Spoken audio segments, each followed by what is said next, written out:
My name is Jenna Ellis, and I'm the senior legal advisor to the Trump campaign, and I'd like to just explain now where we've been and where we're at and what you can expect from this process. So what you have heard, I'm sure, in the fake newspapers tomorrow will be one of two things. Either there was not sufficient evidence that we've presented, or we spoke too long. Okay, so what you've heard now is basically an opening statement. This is what you can expect to see when we get to court to actually have a full trial on the merits, to actually show this evidence in court and prove our case. This is not a Law and Order episode where everything is neatly wrapped up in 60 minutes. For those of you who are here in this room or have maybe tuned out in other networks, clearly you've never been court reporters.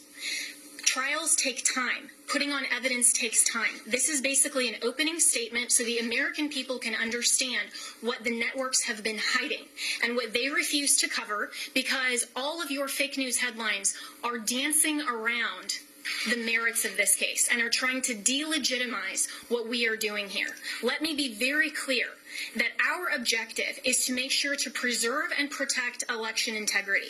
President Trump has been saying from day one that this is about maintaining free and fair elections in this country. It is not about overturning an outcome. It is about making sure that election integrity is preserved, and every American should want that. If every American is not on board with that, you have to ask yourself why. And if your fake news network is not covering this or allowing you to cover it fairly and accurately, you should ask yourself why. This is absolutely a legitimate legal basis. We have been asked to provide an entire case that generally would take years in civil litigation. I've been a prosecutor. I have tried cases with far simpler facts. One thing happened in a matter of minutes, and it still takes days. And we go through a jury process. This is the court of public opinion right now. We are not trying our case in the court of public opinion, because if we were, we would get unbiased jurors. I would strike 99% of you from the jury, and I would be allowed to because of the fake news coverage you provide. You're not unbiased jurors. And until you step out of your role as a journalist and actually go into a courtroom and you are a judge on a bench that has sworn an oath to be unbiased in our separation of powers, then your opinion does not matter. The facts matter, the truth matters, and if you are fair reporters, you will cover that fairly and appropriately, and you will allow coverage of our media team here and our legal team. That is absolutely shocking that all you cover are around the margins, and I've seen all of you taking pictures right now, and I can anticipate what your headlines are going to be. If you are not willing to talk about the evidence that has been presented, then that is absolutely unacceptable for journalistic standards. This is an opening statement. This is something where we have told you what the evidence will show, and we have given you a brief description. That happens in a courtroom all the time, where that's not the fact-finding process. That is just an overview. That is what we have given you today, because the American people deserve to know what we have uncovered in the last couple of weeks. Remember, this is such a short time frame, and this is an elite strike force team that is working on behalf of the president and the campaign to make sure that our Constitution is protected. We are a nation of rules, not a nation of rulers. There is not someone that just gets to pick who the next president is outside the will of the American people. And that is our task, because when we talk about voter fraud, it's actually election official fraud. That cannot stand. The Constitution requires that the state legislatures are the ones that make election law. It still has to go by the U.S. Constitution. But what has happened in this case is that state and local level officials, and all the way up, have changed the rules. That's what the Democrats do. If they don't like the rules, they change them. And they change them at the last minute. They manipulate them. They want to tear down our American system. Our founders were so brilliant that they anticipated this, that there would be corruption, there would be foreign influence, there would be attempts to manipulate the outcome of the election, especially with who they called our chief magistrate. I would encourage all of you to go home and actually read Alexander Hamilton's Federalist 68 and see what he described as an advocacy position to adopt and ratify the Electoral College and the process by which we select our president. We select our president through the Electoral College not because it disenfranchises voters, but because it is a security mechanism for exactly the type of corruption that we are uncovering. And every American should be grateful and thankful that our founders had the foresight to put in those protections and provisions to make sure that your legitimate legal vote is not disenfranchised. That is what we are advocating for. We want to make sure to protect election integrity, and your president, President Trump, we are so proud that he is in this fight because he understands that when he swore his oath of office, he swore an oath to uphold and defend the United States Constitution. That is what he is doing.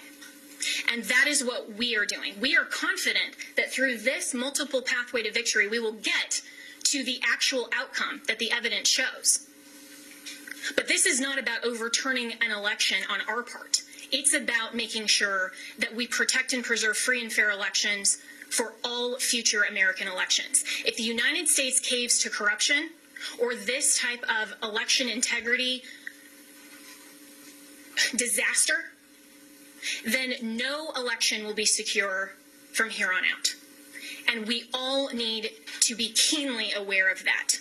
We are the representatives here that are standing in this gap and defending President Trump and defending you, the American people, at the end of the day. This is ultimately about the United States of America, and we want to make sure to protect and defend that. And as my colleagues have said, we will not back down. We won't be intimidated. President Trump will not be intimidated. You, the American people, should not be intimidated. You, the press, should cover this fairly and should know that this matters to election integrity and it matters to the future of our nation. So we have given you an overview, but recognize this is not a court of law. We will get there, and we have time, and we have constitutional provisions that will step in when we show the corruption and the irredeemably challenged and overturned votes that are absolutely corrupt in all of these counties. It is irredeemably compromised. We will show that, but you have to give us that opportunity. This has been just our opening statement, and we have an opportunity to get there, and we have time, and we will do that. This is the United States of America, and we stand proudly for President Donald J. Trump. Thank you. One more point. Yep. The world is watching this. I have gotten multiple emails from people in other countries who watch the same pattern happen there. We have witness testimony that the same things were done in those countries as this was exported from Venezuela and by Maduro and by Mr. Chavez and by Cuba.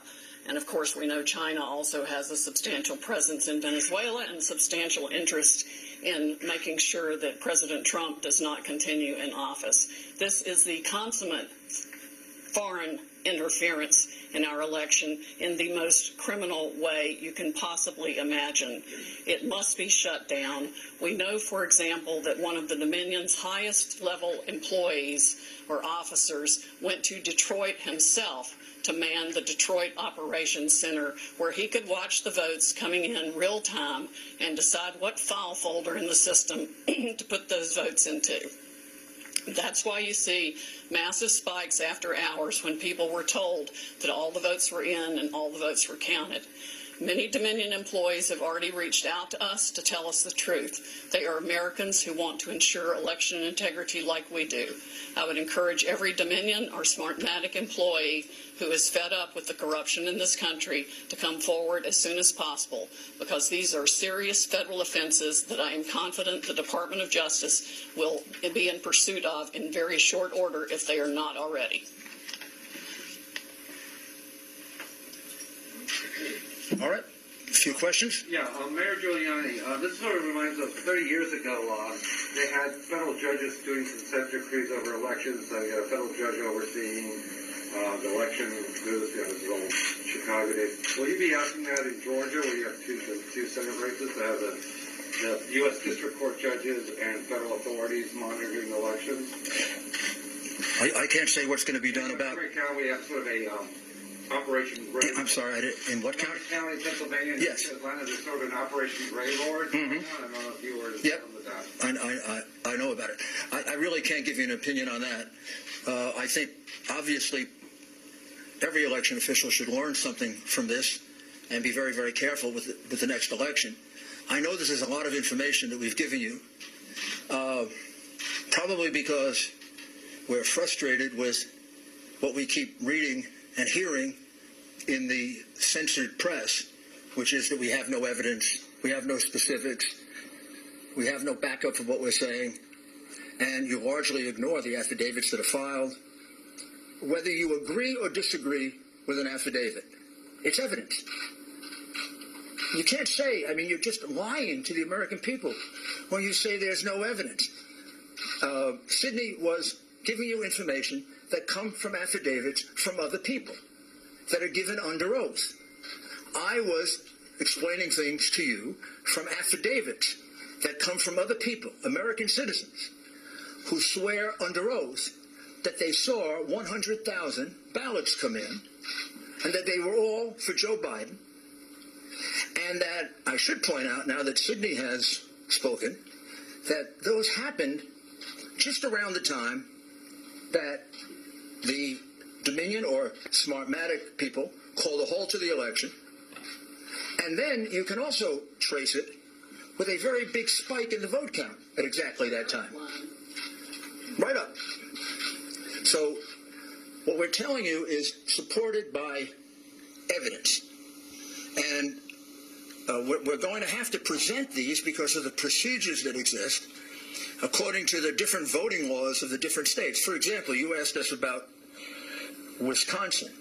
We have to first create a contest in Wisconsin before we can move to bringing a fulsome federal lawsuit. The contest, from everything I can see, is going to overturn the vote because it's going to show somewhere around 100,000 illegal ballots in 2 counties that Biden carried by 75, 80%. And you know how close Wisconsin is. And what I'm talking about is the absentee ballots for which there were no applications. And that's not just a small matter. The reason for the application and the reason to keep all these things together is precisely to avoid what the Democrats did in this election, which is to misuse the absentee ballot process and the mail-in ballot process in order to cheat. So they really cheated in 2 respects. They cheated with the machines. Instead of asking me, are we going to bring a lawsuit in Wisconsin, which we will if we have to, you should have asked me, and you should be more astounded by the fact that our votes are counted in Germany and in Spain by a company owned by affiliates of Chavez and Maduro. Did you ever believe that was true? Did any of you here believe that that was possible? Of course it's not. Of course it shouldn't be possible. I don't know if we're going to have time to develop all that in time to fill the requirements of all these cases. We have enough evidence without that to overturn this election. We have it from the affidavits of American citizens. But that's a matter of national security that we're talking about now. Very, very serious matter of national security. Please don't make light of it. And don't act like you knew it. Don't act like it isn't a surprise. If that's not a headline tomorrow, then you don't know what a headline is. There isn't a single person in this country that would have believed that we have states that are stupid enough to have our vote sent out of this country.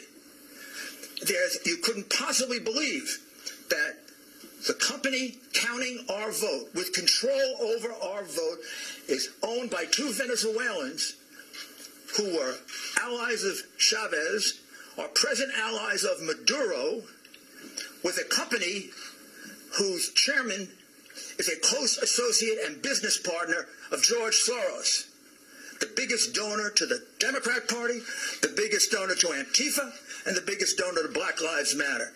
My goodness, what do we have to do to get you to give our people the truth? Yes. Thank you, Giuliani. My name is Liz Willis with RSBN. some on this legal team have mentioned before that people close to the Trump campaign are pressuring them to drop the investigation into Dominion. Can you go further into detail and tell us specifically who those people are? Also, if it's possible, can you tell us if they work with some of our powerful defense groups in the United States, such as the CIA? The last part was, do they work With defense groups. with defense groups and the CIA? First, I'm in charge of this investigation with Sydney and the people that you see here. There's been no pressure to stop investigating Dominion. No one's In fact, there's pressuring y'all to stop. no, there's pressure to go as fast as we can. I mean, I think there was uniform shock when we first heard it. I think when I first heard it, I didn't believe it until Sydney showed me the documents. And in fact, I feel kind of stupid, and you all should, because all you had to do is go online and find out that Smartmatic is owned by Venezuelans close to Chavez. You can Google it. Well, unless they take it down. I preserved it, so you can find it. Not, and by the way, the Coomer character, who is close to Antifa, took off all of his social media. But we kept it. We've got it. The man is a vicious, vicious man. He wrote horrible things about the president. He is completely biased. He's completely warped. And he specifically says that they're going to fix this election. I don't know what you need to wake you up to do your job and inform the American people, whether you like it or not, of the things they need to know. This is real. It is not made up. It is not. There's nobody here that engages in fantasies. I've tried 100 cases. I prosecuted some of the most dangerous criminals in the world. I know crimes. I can smell them. You don't have to smell this one. I can prove it to you 18 different ways. I can prove to you that he won Pennsylvania by 300,000 votes. I can prove to you that he won Michigan by probably 50,000 votes. When I went to bed on election night, he was ahead in all those states, every single one of those states. How is it they all turned around? Every single one of them turned around? Or is it more consistent that there was a plan to turn him around? And since there are witnesses who say there was a plan to turn him around, and it kind of begs credulity to say that it all happened in every single state, my goodness, this is how you win cases in a courtroom. Sir, is it your goal here to pressure officials and lawmakers in these battleground states to block or delay certifications so the GOP can pick their own electors? Is that the end game here? Our goal here is to go around the iron curtain of censorship that, what publication are you with? CNN. It's to go around the outrageous iron curtain of censorship and get facts to the American people that if you were a fair and honest network, you'd have been reporting for the last 2 weeks. These are facts. These are things that actually happened. These people really wrote these affidavits. These affidavits are really part of the public record. You're concealing them, you're covering them up, and our role here is to do your job because you don't do it. So? And nothing's happened as a result of it. I don't know where the FBI has been for the last 3 years. I have no idea where the FBI has been for the last 4 years. Explain to me how the FBI concealed a memo in the hand of Brennan to Obama saying that Hillary basically made up the Russian collusion plot. They withheld that for 4 years and cost our country $40 million and 2 impeachment, one attempted, one actual, and then an acquittal proceeding. I don't know where they've been. I don't know where they were on the hard drive. They got it 10 months ago. There are clear crimes revealed on it. Didn't do anything with that. I don't know where they are now. Our country has had its ballots counted, calculated, and manipulated in a foreign country with a company controlled by friends of an enemy of the United States. What do we have to do to get the FBI to wake up? Maybe we need a new agency to protect us. I have no idea. If I may speak for just a minute, in terms of the level of corruption we are looking at here, we have no idea how many Republican or Democratic candidates in any state across the country paid to have the system rigged to work for them. These people didn't do this just to take control. They make one heck of a lot of money off of it. Think about the global interests behind your own news organizations.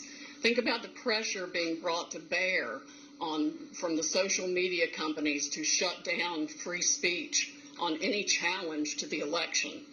This is a massive, well-funded, coordinated effort to deprive we the people of the United States of our most fundamental right under the Constitution to preserve this republic that we all cherish. It is of the greatest concern. It is the 1775 of our generation and beyond. Sydney, Yes. speaking of our votes being held and processed, tabulated overseas, there's reports that there was a piece of hardware, possibly a server, picked up in Germany. Is that true, and is it related to this? That is true. It is somehow related to this, but I do not know whether good guys got it or bad guys got So it. we don't know who picked it up. Why are you not requesting a recount in Wisconsin or the counties that use Dominion systems? I can only hear one person at the time. I'm going to take the one with the hands raised. I'm with Just the News. Yes. So question for you, Sydney. First, on the issue of the machines, do you plan to have, are you seeking a court order to either seize or subpoena or just to gain access to any of these machines in any of these contested districts? Have you begun that process? And when can we expect a timeline on that? And then for you, Mr. Mayor, you mentioned in Wisconsin and in Michigan these issues of overvoting. Where can we learn more about this? You're saying 150, 200%? Up to 350% in some places. Where would we get access to that data? And then to what extent were those people who showed up to vote in person? Because in Michigan, for example, they did allow same-day registration. Yes, well, the same-day registration causes problems with the vote signature and the registration itself. That's a whole different system that makes it impossible, really, to validate the signature. I mean, one person could sign the same name. I could sign John Smith, I could sign Kay Smith, I could sign, on both things and run 50 ballots that way. And we've got some evidence of that being done as well. Rudy, do you want to speak to the other part of it? Sure. We have now 3 overvote analyses done. One for Pennsylvania, one for Michigan, and one for Wisconsin. We're in the process. Oh, I'm sorry, Georgia. We're in the process of doing the others. I'll check to see if it's appropriate for us to make it public. Well, I imagine it is, but you could actually do it. Yeah. You could do it yourself. A lot of the analysis comes from the real-time data that came through to the news medias the night and following the election. And some entrepreneurs out there have started crunching data themselves, in addition to multiple experts who could easily recognize, with the mathematical brain that I do not have, the beyond explicable deviations to the point of mathematical impossibility that 186,000 votes come in at once, all for Joe Biden. That's like flipping a coin 186,000 times, and it lands on heads every time. That does not happen. There is no reasonable explanation for the upshoots, the straight lines up. I'm not even talking about an angle. I'm talking about some massive straight lines up in the vote tallies in the middle of the night after they supposedly stopped counting. And that's when the Dominion operators went in and injected votes and changed the whole system. And it affects votes around the country, around the world, and all kinds of massive interests of globalist dictators, corporations, you name it. Everybody's against us except President Trump and we the people of the United States.